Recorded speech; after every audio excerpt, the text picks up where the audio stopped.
All right, welcome to the Comeback Podcast. My name is Blake, and I'll be hosting today. I'm joined with our teammate and Dr. Sean McGovern. So, Sean, you would do a quick introduction of yourself. Just tell us a little bit about what got you into coaching, and then now moved you through med school and into becoming a doctor. Yeah.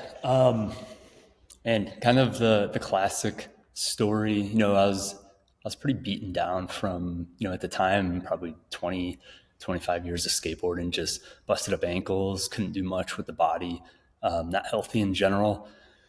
Got into CrossFit randomly in 2007. The place I jumped into, Windy City CrossFit, they were the second CrossFit, I think, in Illinois.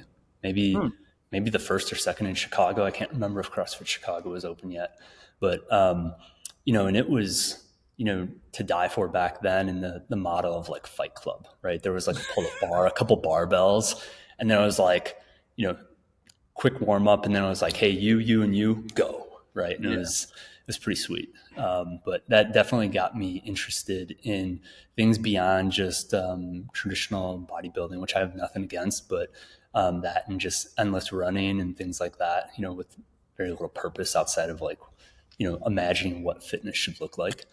So did that. And, at the time I was a film editor. I did music videos, commercials, things like that. And, within a short period of time, I went from, being a freelance film editor or commercial editor, whatever you want to call it, to, interning at the gym. And then, ducking out on work where I was actually making money to do fitness and coach classes, which, is probably the classic horror tale that we hear these days of, people just burning resources left and right to do fitness. And, I'll use the excuse, I was in my early mid-20s, right?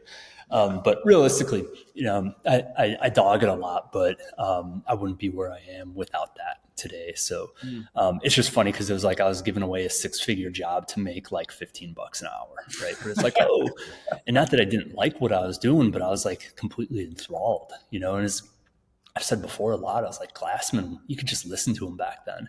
I remember like batch capturing a bunch of footage off of a Digibeta at a job that I was doing. And it was just, it was like 60 minutes of capturing. And I just sit there and just have .com open and just like listen to his old lecture videos and stuff like that and get all super jacked up about it. But yeah. So, are you originally from Chicago? That's where you grew up? Yeah, born and raised Logan Square area, just a little bit west of there, Belmont Cragen. But so, and then what year was this that you stumbled into a CrossFit gym? 2007. Okay. Yeah. I think I got in like around 12. So like I had heard about it. So you were in there like early years where the original sectionals. Yeah. That's cool. Yeah. It was a blast, man. We, I got in pretty deep at Windy City CrossFit. They did an incredible job. Some of the best coaches in town. And this was maybe 2009, I think. We went to the games for team, finished 11th. It was a wild west back then. I think there was like 98 teams competing, which I always laugh about. I was like, and nobody was really snatching very much. Like at regionals the following year, I think I snatched like 215 and that was like a big deal, or 210. And that was like a big deal. And I was like, it's laughable. Right. Yeah. So the sport's evolved a lot, but ultimately, through that process, I was getting to the point where I already had a girlfriend leave me because I was doing CrossFit and I gave up a big job. Right. And then, realizing not that was the catalyst, but just, thinking about what are you going to do for the rest of your life now? Like, what does this look like? You want to be a coach. There isn't a lot of availability out there. A lot of people were, double dipping. They'd be a coach and then they're doing something else later, whatever that job may be. And I was like, cool, man, if for this to really work, I got to open up my own place. Opened up our own place in 2010. Sold that off in 2014.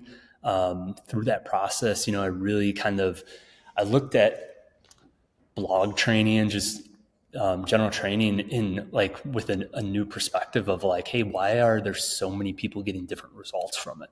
Right. Like, and it was polarized, right? So some people were getting injured more frequently, some people were getting more and more fit, less and less fit, fatter, skinnier, leaner, whatever you want to call it, right? So I started looking, through all the different paradigms of the training and all the different facets of it, and just being like, okay, it's all program design. So I took courses on program design. And I was like, oh no, it's nutrition, right? And then it's like, oh, maybe it's behavior because you can't do the other two without that, and genetics. And then I started getting interested in like functional blood chemistry. So took some courses on that, started getting educated on that. And I mean, I'm a film school dropout, right? I did 3 years of film school.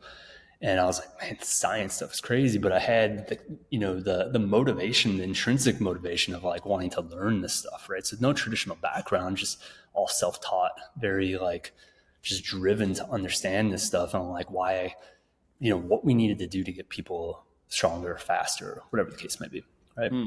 So within that process, I think overnight, I started programming. This is probably in the middle of owning the gym, so maybe around 2012. Started programming for like 20 to 30 of my people overnight, individual design, like a complete sucker, right? So I'm like drowning in program design, trying to figure this out. So you best intended, like 30 people in like a week. This was like normal. This was like our top athletes in the gym. And I was like, hey, you'll pay the same price and I'll just do all this extra work for you, right? Yeah. I made that mistake. I mean, it was probably the best way I could learn, right?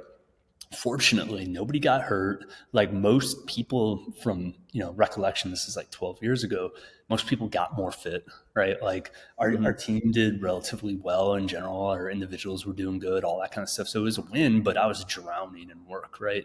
And I didn't have efficiency. I'd taken courses, but I didn't really know how to capitalize on that, right? And make it work as a system. So I'm just like kind of reinventing the wheel every week. So along those lines, I start seeing just the power in that, right? And then tack on this like, all right, how do we look under the hood? How do we get into understanding like what other things are going on inside the body as a result of the training, or as a pulling the reins on training, right? Like how is their chemistry basically improving or preventing their results, right? And I'm like, oh, this is pretty rad. So we sold the business indirectly to that. I went out on my own, just doing individual design. I did functional diagnostic nutrition, which was basically a way of being educated on interpreting blood work and other functional tests or labs, as they call them these days. And I started to get a lot of insight on that stuff. Is that still around? Yeah. It's a pretty big program these days. I don't know what the curriculum looks like. I'm sure it's probably the same or similar, and maybe just different exams or tests rather, labs, as things have changed over the years. But ultimately, that was the big catalyst of that. I got super interested in that. We'd moved out to Arizona, better quality of life out in the sun, active lifestyles outside. My job was out there. I ended up getting picked up by another company for individual design, worked there for about 6, maybe almost 7 years. So from like 15 to 22, maybe. So you left, you sold your gym, you were doing individual design and running a gym. That's a lot. And then you sold the gym. And then they essentially bought me out, bought all my clients, merged over there. I taught some courses for them, helped contribute to some other things. And then ultimately, in 17, so 2 years later or so, I'm sitting with my wife and we have a 1-month-old child. And I'm like, hey, what do you think about me going back to school? And it's like, I don't know. Sure. She's very supportive, very understanding. And, Michael Bann. Yeah. We were talking about it and he's like, you should totally do medical school. I'm like, thought never even crossed my mind. I'm like, that's asinine. I'm like, I don't even have a bachelor's degree at this point. So, but he was pretty convincing, and he saw my passion for it. We talked a lot about it. And ultimately I was like, let's knock out the undergrad. I snuck into ASU with enough transfer credits to not have to take my ACTs, SATs, any of that stuff. So ripe old man just kind of sneaking in, right? Did online for a minute and then switched on to campus to get a better degree. So I ended up graduating with a bachelor's in biological science with a focus on physiology, neuroscience, and behavior. So I'm like, worst case scenario, this stuff's all pretty rad for coaching, right? Totally. Get a little bit better understanding of everything, or at least be able to ask better questions at the end of the day.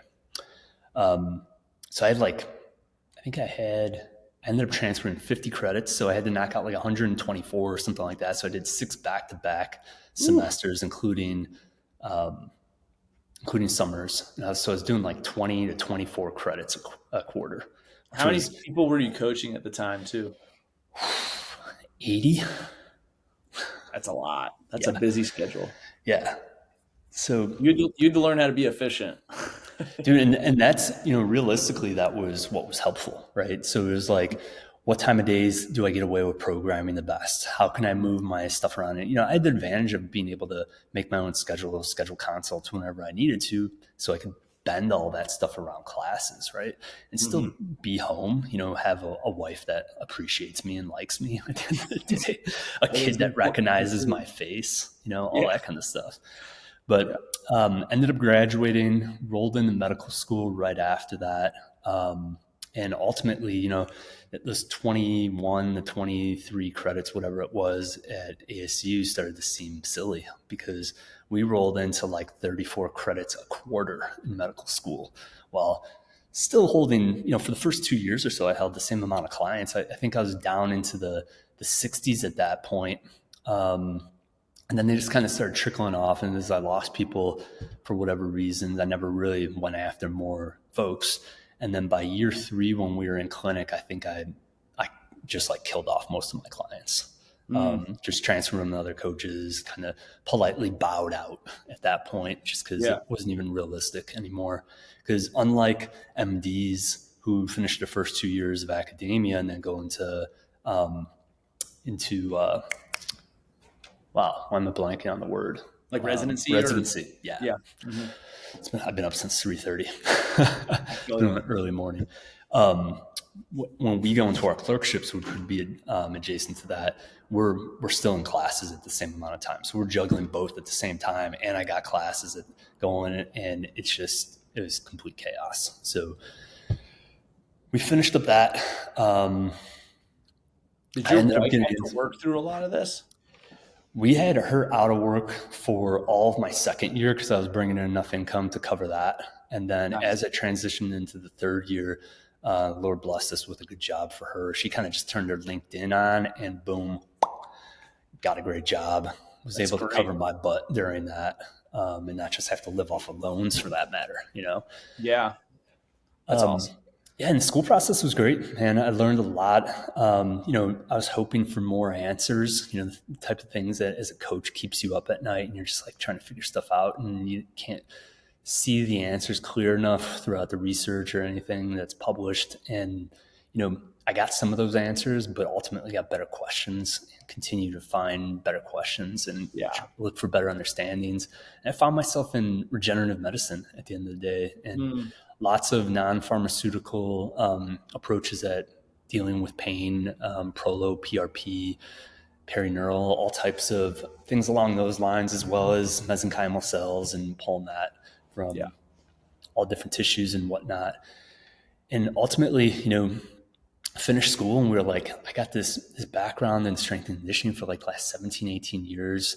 I was able to use a lot of that in clinic for corrective exercises and, just getting people moving at the rate that they needed to, knew how to regress them, where to put them, all that kind of stuff. So clinically, all that background in nutrition and training helped out great. And, and at that point, I think I clocked over 5,000, easily 5,000 different 5,000 hours of consulting. So I was able to walk into a room with somebody and be comfortable, which is helpful, right? But ultimately, man, now I'm out practicing. I'm able to marry the two of those and work on performance, pain, and basically those areas kind of converge real nicely. Performance is, you could go after CEOs that want to perform better at their job or have the energy and the wherewithal to come home and be a father, be a husband, vice Yeah. versa for the same for the women, right? So it's not just performance sports, it's performance as a human, like how people Mm. get their be fulfilled, have the energy or the ability to be fulfilled by whatever it is they're going after. And And keep and just keep that rolling. yeah, Yeah. So what would you say? Sorry, I'm looking for my chargers. My laptop's starting to die on me. So what would you say is some of the reasons that you wanted to start looking under the hood? You mentioned that, and then things that you've seen that have now changed the way you view how to train an individual and why maybe that's important.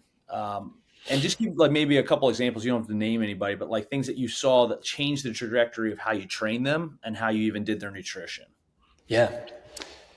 So ultimately, I think the biggest trend I've seen, throughout the years, and I saw it represented within like avatars of clients, right? So it's not just one person or a specific couple of people, but it was more so like an entire demographic, right? You had, let's just say, mid to late 30s males, no libido, poor recovery from working out,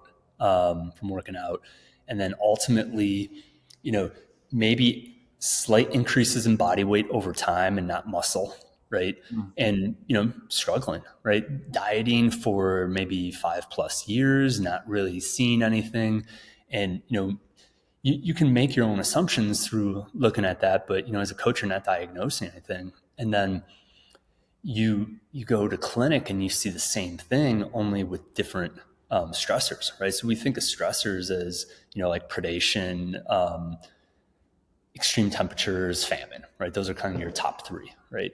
And famine, okay, check, both groups have famine, right? And then you got like predation, which would be like fight or flight, right? Mm. You go, okay, well, these people are insanely stressed about X, Y, and Z factors in their life, whether they're a CEO or whatever the case may be, or just they're working a gnarly job and they got crazy hours. It's not just CEOs by any means; they're blue collar workers. People that are keeping this country moving, Mm. and the hours are demanding, right?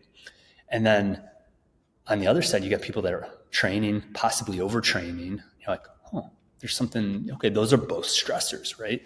And ultimately, the level of folks that have low T across the board, both of those categories, right? I'm like, okay, it kind of makes sense at this point. And, you Yeah. start to connect the dots later.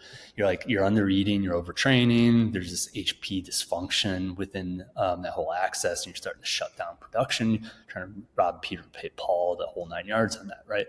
But the other side of it is we started looking at TSH levels for these folks. They all had really high TSH levels. Now, well, I Mm. shouldn't say really high. They had above normal levels, right? And TSH is that signal that tells the thyroid, like, hey, if this is a loud signal, you're not making enough thyroid hormone. If this is a Mm. quiet signal, then you have too much and we don't need to make as much, right? So it's always trying to regulate that. And one of the interesting things within that whole axis is as you're going to try to take on the world, right? Do a ton of hours, work really hard, do all of these things.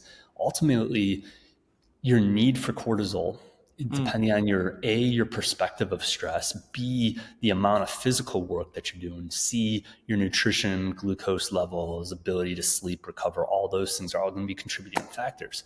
So as that goes awry and the need for cortisol goes up to balance some of those things out or facilitate some of those things, it's pre hormone, Mm. CRH, cortical releasing hormone, that will actually bind the TSH and deactivate it.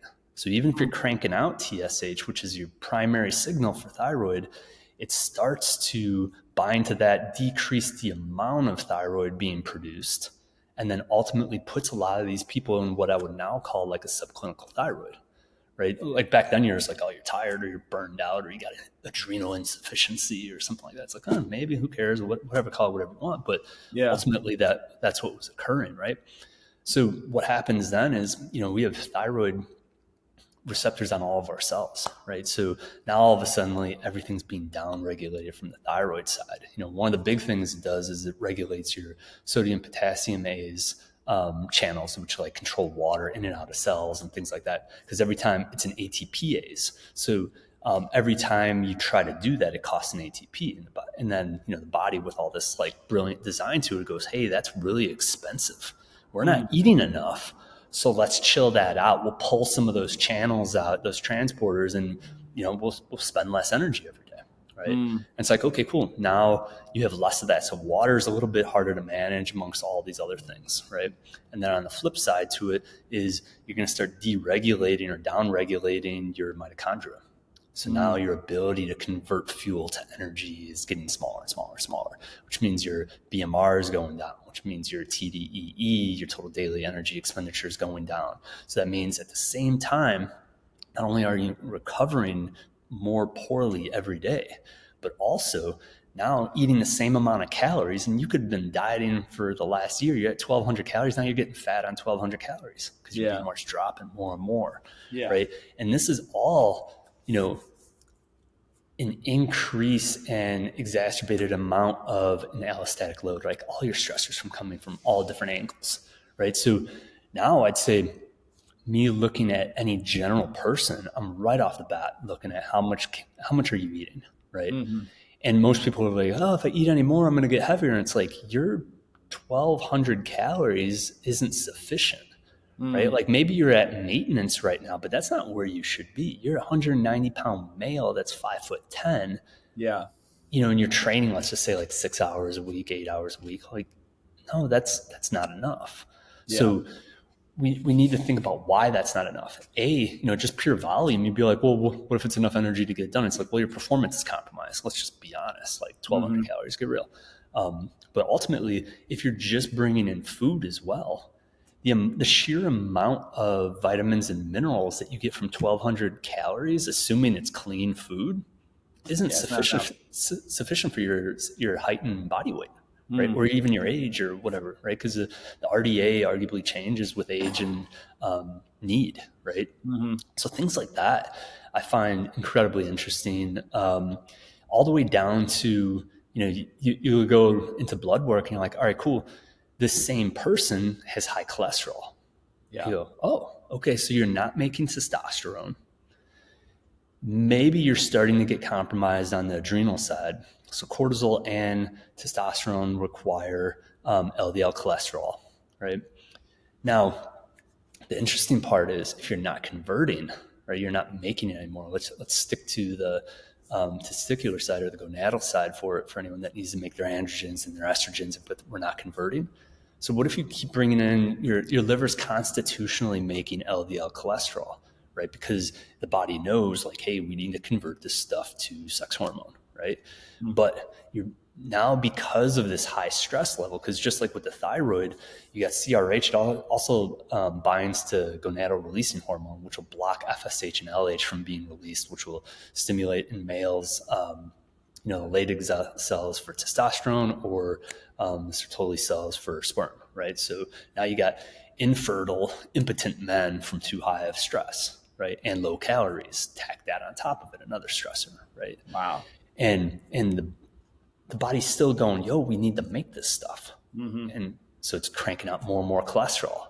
So that system's getting backed up. And then you're ending up with more and more cholesterol in your blood, right? Your cholesterol levels start looking like trash. Interesting. I've never thought of that. So it's in the research. Yeah. But, the American Heart Association and traditional medicine and all those things, they're looking at cholesterol as what they finally started to shift in my understanding and just trying to look at it from a bit further to like, okay, LDL is a systemic inflammation problem. Cool. That's better than the latter of saying like this stuff's evil. It's like, no, it's not evil. Sean, wait 1 second for me. I got to grab my thing and then I'll edit this part out. And we'll pick right up there. Sorry about that. You're good.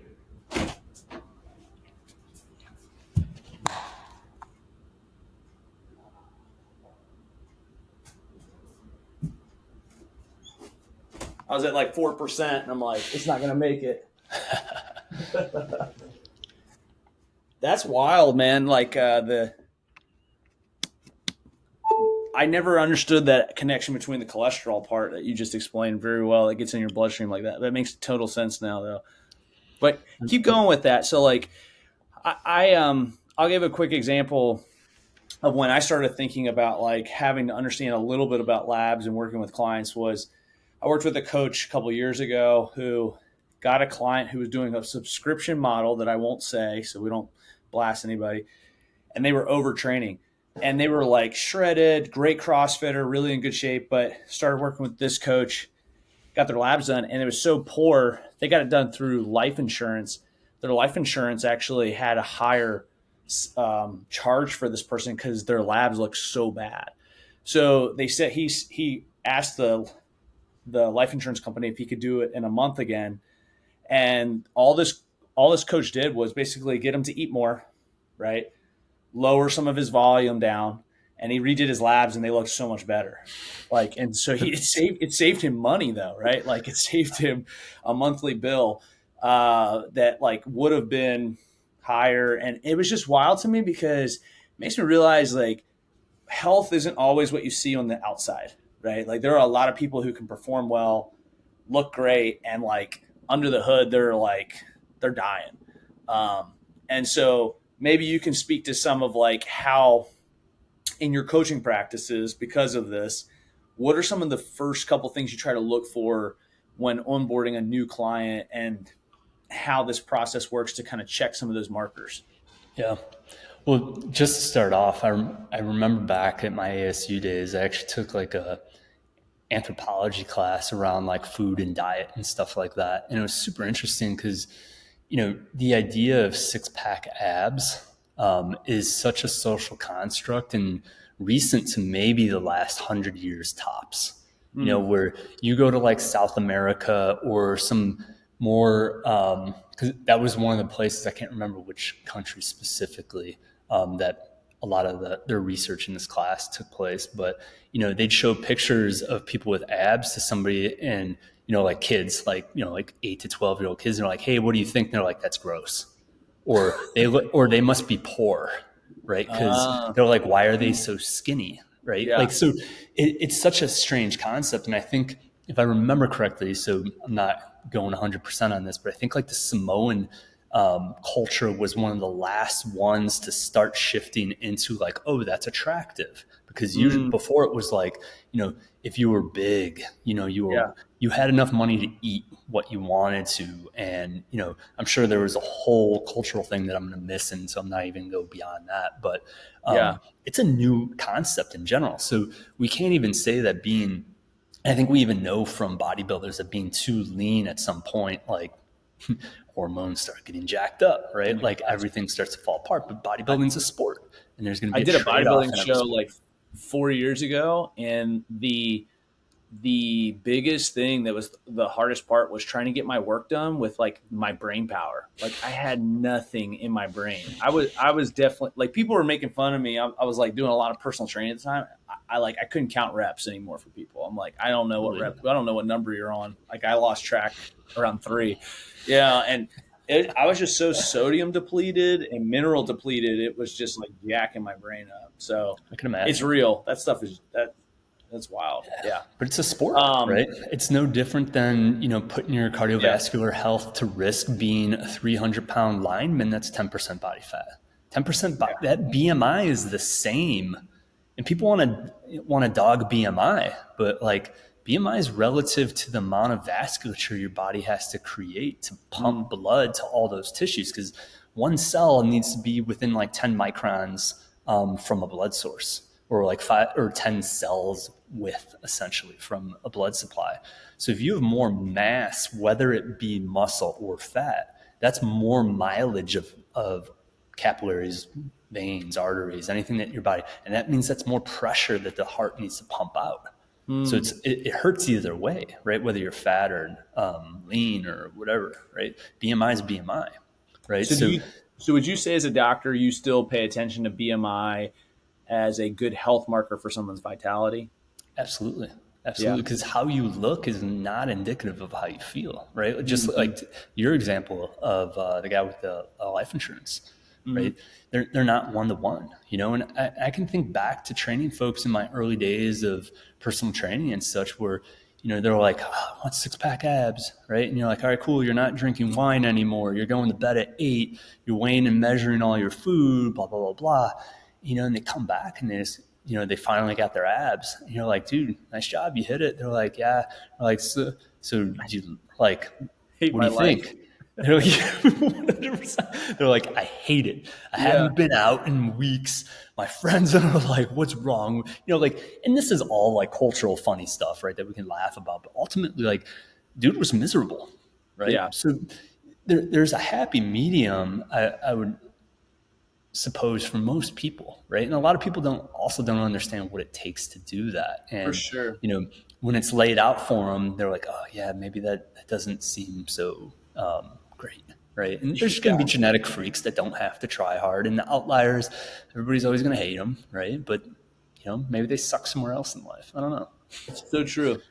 And I think one of the things that's important is like, as I'm starting to learn some of this stuff and I've worked with ban on some of these things, like you get to find out that some of your clients who've been like really struggling might have like some autoimmune issues or things like that. And you're just, all we're talking about is just basically taking like stuff under the hood. We'll call it lab works or some of those markers that we can look at and say like, oh, maybe that's what's going on, and ask better questions. I love how you said that earlier. But I've got a couple of clients that we found out had, like Hashimoto's. And so like how I even program design for them now is much different. Like we're not doing CrossFit or HIIT stuff. We're doing a lot of like just good bodybuilding, good resistance training, not a crazy amount of eccentric work because they just get inflamed really easy, right? But those are like things that you can like pick up on, and like you can't just see because you go to a class or you hired a coach who doesn't have an ability to look under the hood and all those things. So what would you say, kind of on that, what would you say in your experience has been like a couple testimonies of people that you've worked with that are just like, man, like they came to me with these issues because we got to go dive deeper, like this really helped change some of their health markers in their life? Yeah. Well, one thing I'll say just to preface that is, you don't need a lot of background in medicine as long as you're not trying to treat or diagnose any of your clients. Like someone comes to you and they're like, hey, I have Hashimoto's, thyroiditis, hypothyroid. You're like, okay, cool. Like, I'm going to look that up and see what that means, right? Like no different than if somebody was like, yo, I got high blood pressure. You're like, okay, cool. Let's do a bunch of HIIT. You're like, let's do some low handle sled pushes, really heavy. Like, no, you're not going to do that, right? Like horrible idea, right? Yeah. So you would think about it the same way, right? And in folks with Hashimoto's, like one of the things is they get muscle weakness in proximal muscles, so hips, shoulders get weak, right? So you can expect that to have some deterioration. So choosing how and when and how you would go after programming for that to sustain some level of strength in there, to try to force a little mitochondrial biogenesis, whatever the case may be, through other means that are maybe not 100% thyroid derived, right? There's lots of different aspects that you could play with that. But yeah, I mean, it's a difficult thing to really think about, right? Because from my perspective, where I got a foot in both ponds, you got to draw a line with, practicing medicine or not, right? And then you have state boundaries and you have all of those types of things. So I have to be, and I am like overtly cautious with what I say, when I say it, who I say it to.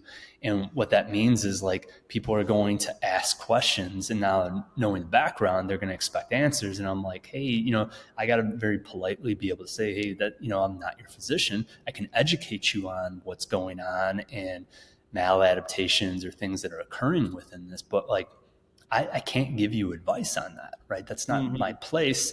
And, docs are held to a higher standard. Like realistically, even as a medical student, we couldn't give people water recommendations without our attendee signing off on it, because we have more knowledge, and because you're working with people that may have, issues with their kidneys. You just cough out a like, hey, drink 50% of your body weight in water, and you don't know about their kidney issues. You could blow them out. Yeah. Right. So, and then multiply that now that you're a licensed physician. You're like, oh man, there's even more responsibility on that. But to answer your question more specifically, it's like, I've had clients that are like, hey, I ran a Dutch test. I have all this data, blah, blah, blah. And, they're just the classic picture of, overtrained, nervous system shot, right? And these are 100% almost every time. These are the most hardworking people, have all the heart in the world. Yeah. And, just are trying to do too much. Mm-hmm. God bless them, right? Yeah. But they just don't have the understanding of what all that looks like when you compound that over and over and over, right? So, it's numerous stories of masters athletes that are like, hey, people that were resistant on me chopping their volume, right? They're like, their lifts have plateaued for years. They've overtrained for at least 6+ months, right? And they're used to just doing asinine levels of volume. And I'm like, all right, cool, we're pulling back. And all of a sudden, lifts all start going up. I was on another podcast and we were laughing about it. I was like, had a gal that literally said, her whoop has never been in the green, right? Right? And you're just like, damn, you're hitting it hard, right? And for the first time after training with me, and she's like, I'm getting like more green days than reds now. I'm like, dude, that's dope, right? That's awesome. And that was with like increased calories, right? Like all that type of stuff. Mm-hmm. And even prior to med school, man, that same HP dysfunction that I was chatting with before, like I've doubled females' calories and they've lost weight like time and time again, right? Just been like a hyper responder, just kind of like their metabolism turns right back on. Yeah, I mean, it's dying for it at that point, right? Mm-hmm.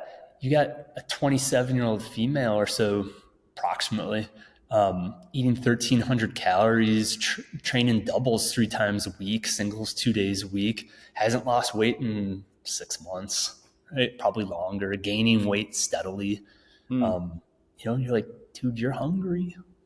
Your body's asking for it. It's trying to prevent you from showing up, right? If it can make you tired enough, you're going to stop showing up to the fight, but you have too much heart. Mm-hmm. Right? Yeah. It's like where that hard-headedness just kicks in, that persistence, that like relentlessness, which is admirable and it's perfect for sport, but it's horrible for it's perfect for business and sport, let's be real, right? But it's also what's really hurting folks at the end of the day. It's like they're not going to give up. They got that hard-headedness. They're like, I'm going to keep showing up. I'm going to keep grinding. It's like, that's awesome. I envy that. Don't get me wrong. Those days I'm waking up at 3:30 in the morning and it's like 9 and I'm like, man, my day is almost over. It's like, nah, dude, it just started. Right? Like, I really do respect those people more and more now. Like I used to be envious of them, and so I probably insecurely put them down. But like there is a real, like even though it's not healthy, there's also a real valor to what they are able to push through and do, and like should be respected. But like I think with proper education, you can maximize what you're actually trying to get after. And I think oftentimes like your hard, it's the classic work smarter, not harder. And so that could summarize everything you just said really up right there. When I got to Scottsdale, I think my first individual design client on site, no, my second one, I remember sitting in the console and he straight up goes, he was like a wealth management guy, young cat, just like new in the business. And he's like, I'm like, what's your ultimate goal? Your ultimate goal? He just goes, can you get me to be able to work like 14 hours a day? Like, no problem. And I was just like, I just kind of sat there for a minute. I was like, what if we can get you to do 14 hours of work in an 8-hour day? And he's like, I never even thought about that. Yeah, that was a great response. I was like, dude, that was like Holy Spirit, man. I was like, I don't even know where that came from, right? It's probably the smartest thing I said that year. But that being said, it was just like, I dogged on grind culture like for so many years. And I think it's no different than our hard hitters in the gym that like they only have one gear and it's high, right? It's like you need that to win 1,000% of the time.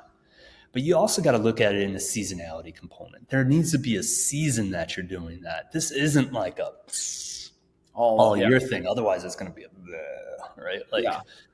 So I think like if you can harness that skill that mindset, whatever it really is, that innate ability, and you can unleash it when you need to, these people are going to be unstoppable humans, right? And For that's sure. ultimately what we need to find in all of our people, right? Or help restore that ability. I mean, I can tell you when I was done with my gym, I mean, so we ran hard for 4 years, like really hard.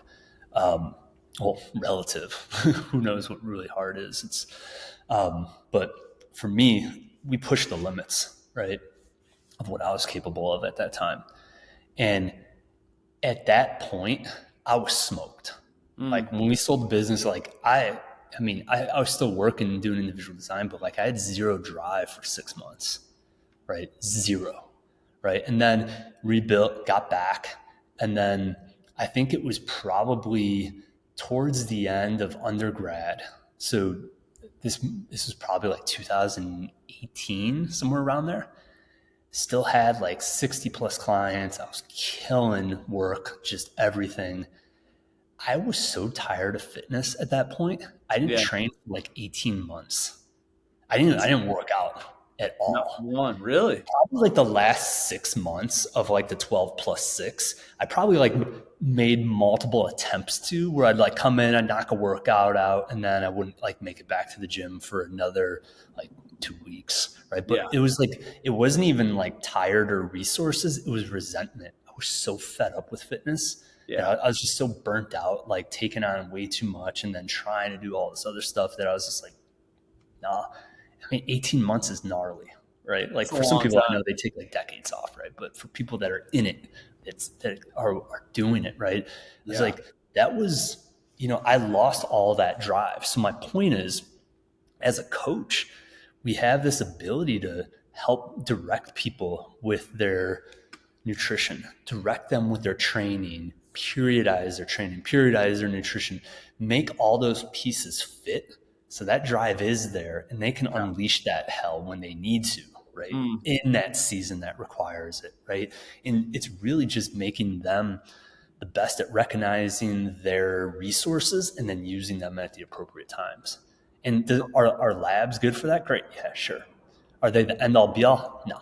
No. They're a timestamp um, at that moment of how things are running. They're only important with repeatabilities and seeing trends, because you Mm. could literally take a cholesterol lipid panel in the morning, take one in the afternoon, you're going to see some great variance with it in that. But it's Mm. like 8 a.m. every 6 to 12 weeks. Now we're talking, right? It's a Yeah. little excessive, but you get my point. Sure.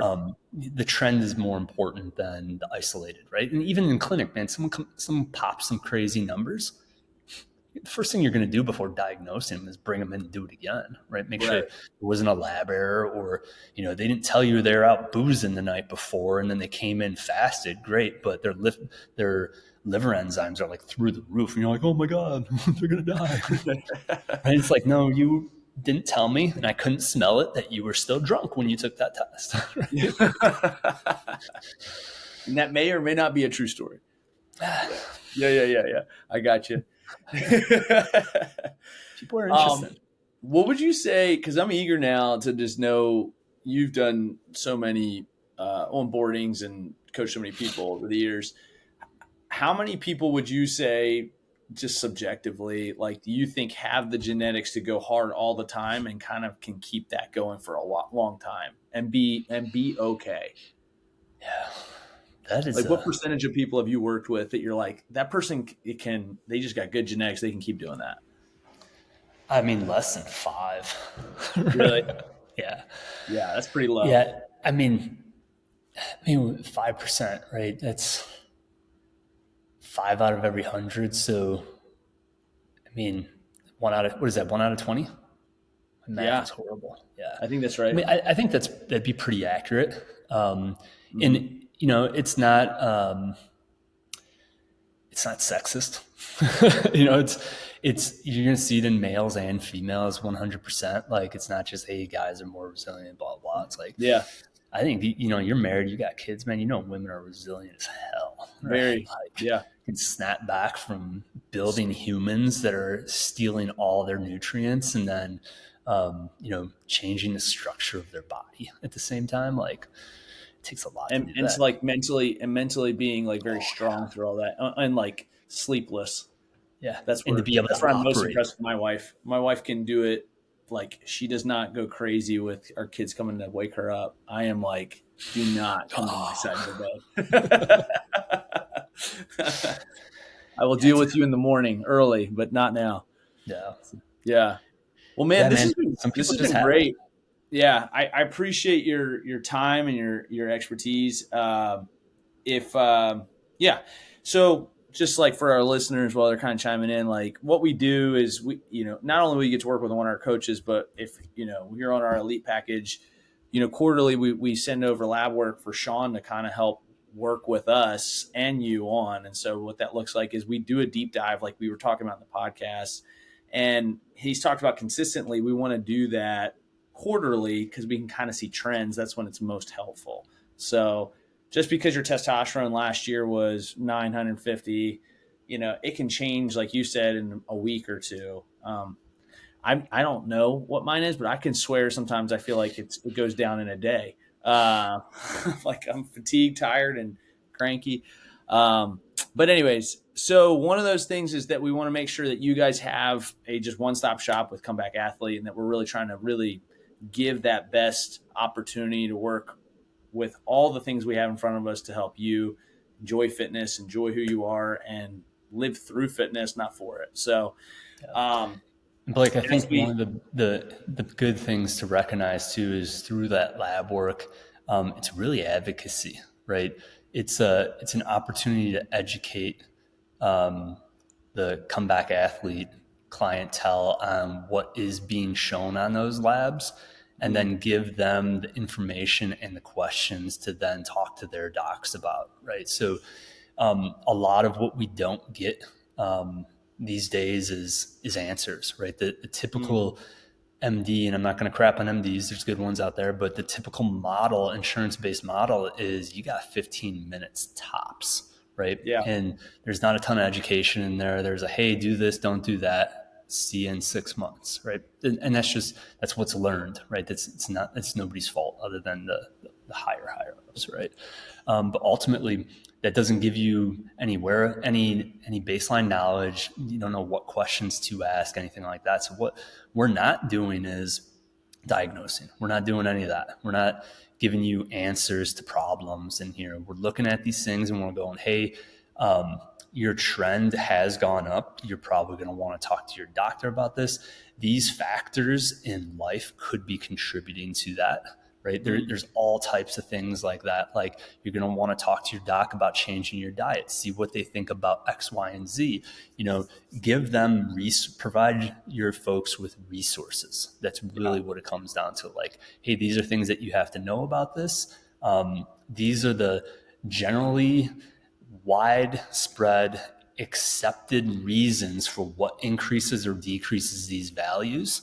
If you continue to see changes in this, you're going to want to talk to your doctor. Again, we're not offering medical advice or anything like that. We're saying, hey, cool, let me advocate for you. Let me help you ask better questions and educate you on it, so you know yeah. exactly what's going on with your health, and you can take it by control and talk to your PCP about it, and make sure that you're up and running. And as a coach, coaches are then having a better understanding of where the person's at and how to best complement their lifestyle and their health with a proper training program. Well put. Really well put, Sean.